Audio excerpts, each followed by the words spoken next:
Oke, bismillahirrahmanirrahim. Pagi ini ada berita dari Detik Finance nih. Nanti bisa dicek juga beritanya, ada di beberapa portal berita. Infonya ini tentang perketatatan impor keramik ya. Jadi bakal dikenain pajak lebih tinggi lagi, kayaknya bakal dinaikin. Sama Pak Zulhas itu dia menteri apa ya? Menteri Perdagangan gitu. Nah, pastinya ini jadi berita katalis yang positif buat emiten-emiten keramik di Indonesia ya. Nah, gue mau bikin perbandingan dari 3 emiten keramik yang gue tahu gitu ya.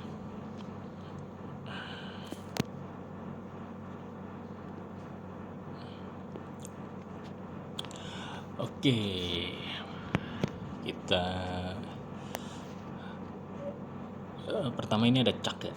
Kenapa gue pilih Cak dulu? Karena gue punya punya barangnya di harga 150 apa 55 ya, lupa gue. Di harga 150 kalau nggak salah ya, di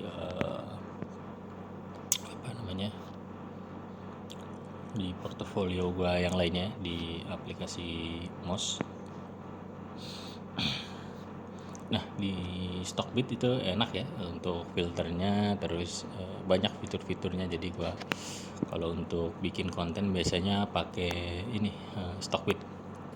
Nah, di sini ada fitur perbandingannya gitu. Nah, kalian bisa bikin perbandingan dengan saham-saham yang sejenis gitu. Nah, di sini ada Arna, satu lagi itu MLIA.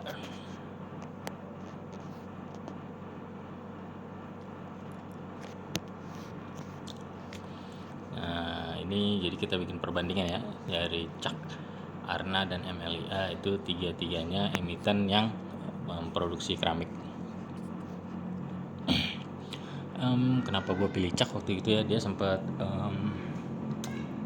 bukan sempat sih, gue waktu itu tertarik dengan ini apa namanya, di statistiknya yang naik tinggi di Q1 nya. Tapi ternyata kalau kita cek lebih dalam itu bukan karena operating profit ya. Jadi dia ada jual aset gitu, tanah. Nah, itu jadi pemasukan atau penghasilan lain-lain gitu. Nah, kalau nggak ada itu mungkin bukan mungkin ya, harusnya sih kalau nggak ada itu, kalau nggak ada penjualan itu, dia net profitnya minus gitu ya. Ya, jadi waktu itu gue nggak cek detail lagi, jadi langsung gue beli aja gitu ya. Jadi harganya sekarang lagi turun lagi gitu ya, udah di angka 130-an. Oke, kembali ke perbandingan topik utama kita dari market cap itu. Cak itu paling kecil ya, itu sebenarnya jadi katalis yang menarik gitu, karena untuk ngangkatnya itu lebih mudah gitu, tapi untuk bantingnya juga lebih mudah gitu ya, karena market capnya kecil, dia di bawah 1T, nggak nyampe 200M malah gitu. Nah, kalau Arna sendiri market capnya udah lumayan ya, udah di 4 triliun. Kalau di MLIA udah 2 triliun. Next, dari PE rasio, analyze, dan TTM. PER sendiri itu ya price earning ratio, artinya dia ini nilainya berapa kali lipat gitu ya. Jadi kalau dia PER-nya 2 kali, berarti harganya ini 2 kali lebih besar dari penghasilan yang didapat gitu. Seperti itu. Kalau 10 kali itu ya sama gitu. Kadang diartikan gini, kalau dia PER-nya 2 kali, artinya dia bisa balik modal tuh dalam 2 tahun gitu. Kalau 10 kali ya berarti bisa balik modal dalam 10 tahun. Kalau profitnya itu ya dalam 10 tahun konsisten segitu-segitu aja gitu. Dan biasanya jadi menarik kalau pairnya itu memang di bawah 10 gitu ya. Oke, lanjut.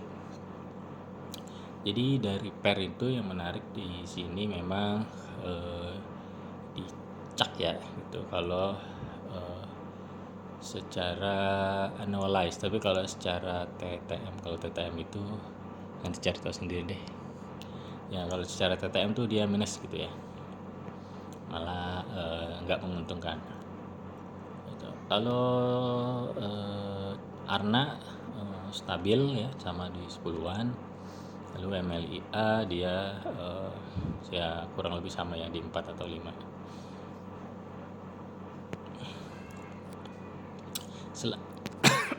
Selanjutnya dari performa harga di PBV, dan si Cak itu masih oke ya di bawah 1. Si Arna ini udah lumayan tinggi, udah di atas 2. MLIA itu juga masih murah banget ya, malah nggak nyampe 0,5 gitu. Jadi oke juga, punya potensi growth juga gitu. Kalau dia growth sampai ke PBV 1, nah itu mungkin ya market capnya akan menyamai Arna gitu ya, jadi masih oke lah gitu. Selanjutnya price to cash flow. Nah, ini berarti harga dibandingkan dengan cash yang ada. Nah kalau dari Cak itu kurang baik ya, karena cashnya minus. Kalau si Arna itu bisa dibilang kemahalan mungkin ya gitu. Jadi bukan ya, artinya cashnya itu dibandingkan dengan harga yang sekarang kurang menarik lah gitu. Nah yang di sini sih si MLIA lebih menarik juga ya. Oke, itu EBITDA gua kurang ngerti. CSO itu lembar saham beredar gitu. Ini si si Cak itu paling sedikit ya, cuma 1,2 miliar lembar saham gitu. Lanjut ke per share EPS, karena kalau TTM ya dia minus pastinya si Cak. Kalau si Arna 55, si MLIA 80 gitu. Lebih besar juga ya MLIA kayaknya menarik juga nih. Nah, kalau secara analyze ya tetap masih MLIA yang lebih menarik ya gitu. Artinya dari harga yang sekarang itu, kalau ini tuh artinya keuntungan yang didapat per lembar saham gitu, EPS. Jadi kalau kalian punya 1 lembar ya berarti dapat 59 perak gitu. Lanjut revenue per share. Oke, nggak harus semuanya di ini ya. Nah ini kalau dari PBV si Cak itu normalnya harusnya ada di harga 181. Kalau Arna itu di 200-an.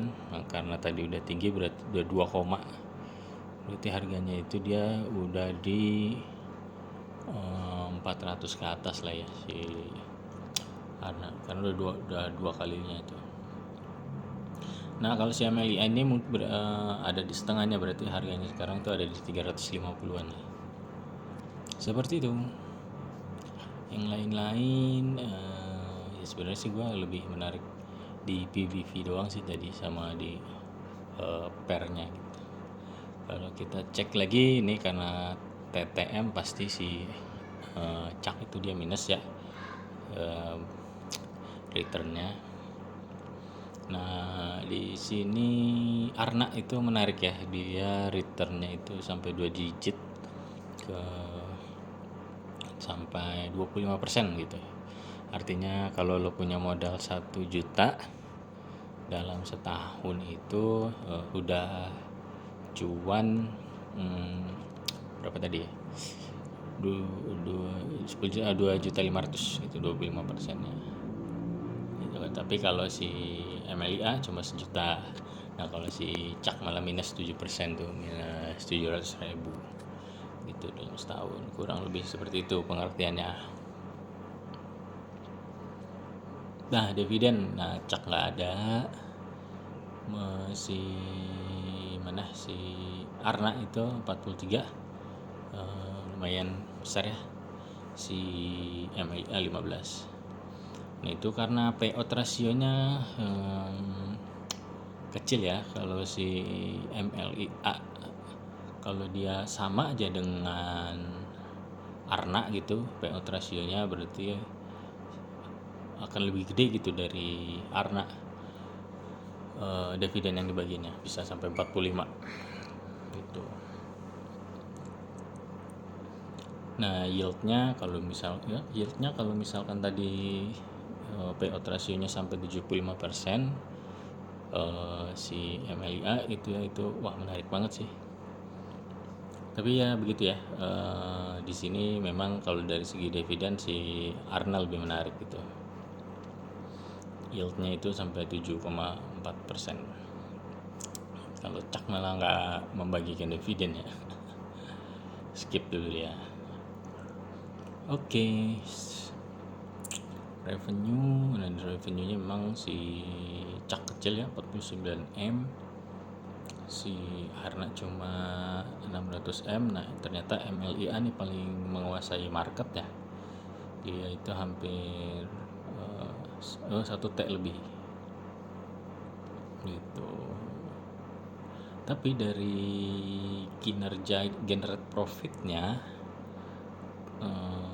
lebih baik si Arna gitu ya. Dari 600M dia bisa generate gross profit itu sampai 200M.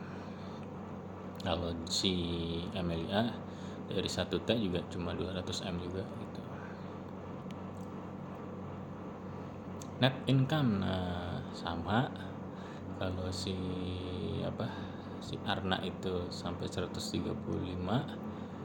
Kalau si MLIA 106, padahal secara revenue itu bedanya sampai 400M ya gitu. Jadi mungkin MLIA bisa belajar dari Arna nih cara generate profit yang lebih baik gitu. Nah ini kalau kalian perhatikan si CAK ya, tuh dia cuma 49, gross profitnya rugi tapi net income-nya plus gitu. Itu karena ada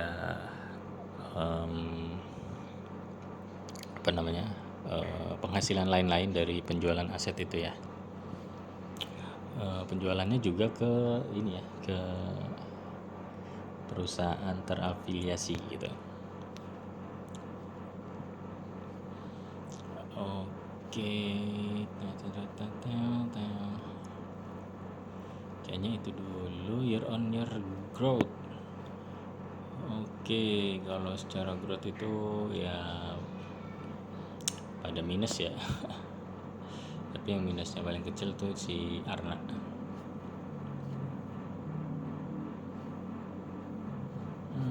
Oke, sip. Oke, sampai situ aja.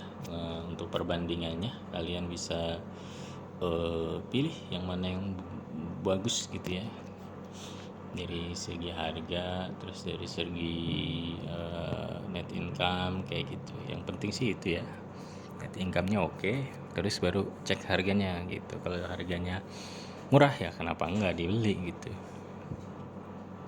Kalau harganya kemahalan tapi dia masih bisa bertumbuh juga ya menarik juga sebenarnya gitu. Tapi memang lebih aman ya kalau kita terapkan itu margin of safety gitu ya. Jadi harga yang kalau bisa dibilang kalau masuk di harga segitu, kalaupun turun lagi ya dia nggak akan turun jauh banget gitu, tapi dia punya potensi naiknya lebih tinggi gitu ketimbang yang harganya udah terlanjur tinggi. Oke, itu aja, kalian pilih sendiri dari 3 emiten itu mana yang lebih menarik untuk kalian. Oke, terima kasih.